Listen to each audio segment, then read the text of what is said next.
জানেন, আমার না যার সঙ্গে বিয়ে হওয়ার কথা ছিল সে ওই পারফিউমটাই ব্যবহার করতো। শুনতে পাচ্ছেন গীতা? ম্যাক ম্যাক, তুমি শুনতে পাচ্ছ? ওরা চলে গেছে। ও, আপনি আপনি একা আছেন এখানে? হ্যাঁ, একা আছি, আপনার পাশে পাহারাদার হিসেবে আছি। আমার স্ত্রী বললেন যে তুমি পাশে থাকো, তাই পাশে আছি। আমার পাশে তো অন্য কারোর থাকার কথা ছিল। সেও জানেন তো অনেকটাই আপনারই মতন, এই আপনার মতনই এরকমই একটা পারফিউম ব্যবহার করতো, হুবহু এক। আমি তাকে জিজ্ঞেস করেছিলাম, সে আমাকে বলেছিল যে আমি আমি এই পারফিউমটাই ভালোবাসি। আচ্ছা, আপনি আপনি কখনো পারফিউম চেঞ্জ করেন? না, করি না। সেও কখনো পারফিউম চেঞ্জ করতো না জানেন। অনেকগুলো অনেকগুলো মিল আছে আপনাদের পরিবারের সঙ্গে ওদের পরিবারের। সেই পরিবারেও একটা মেঘ ছিল, ওই পরিবারেও আপনার মতোই কেউ ছিল, যার নাম ছিল স্বস্তিক। স্বস্তিক মুখার্জি। স্বস্তিক মুখার্জি। আচ্ছা, আপনারা তো মুখার্জি না? অ্যাডভোকেট গীতা মুখার্জি না?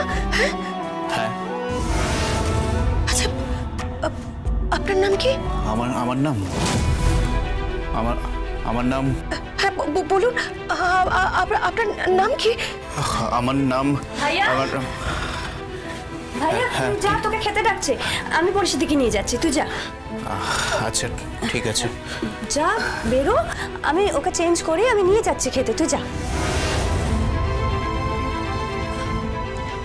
পরিস্থিতি, চলো তুমি কাপড়টা চেঞ্জ করে নাও, বাইরে থেকে এসছো তো, বাইরের কাপড়টা চেঞ্জ করে নাও। হ্যাঁ, চলো ওঠো ওঠো, আস্তে আস্তে।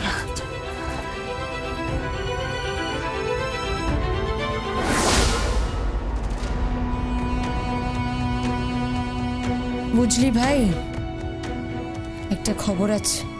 কি?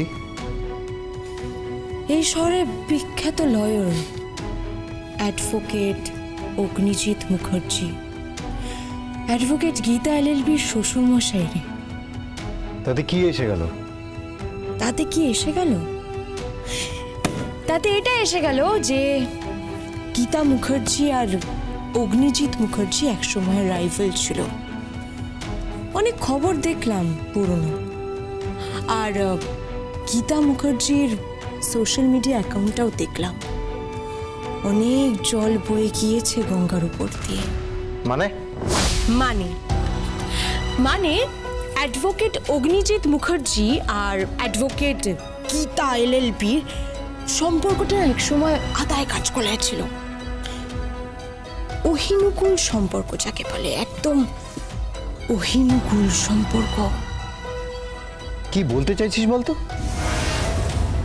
বলছি কি বলতে চাইছি।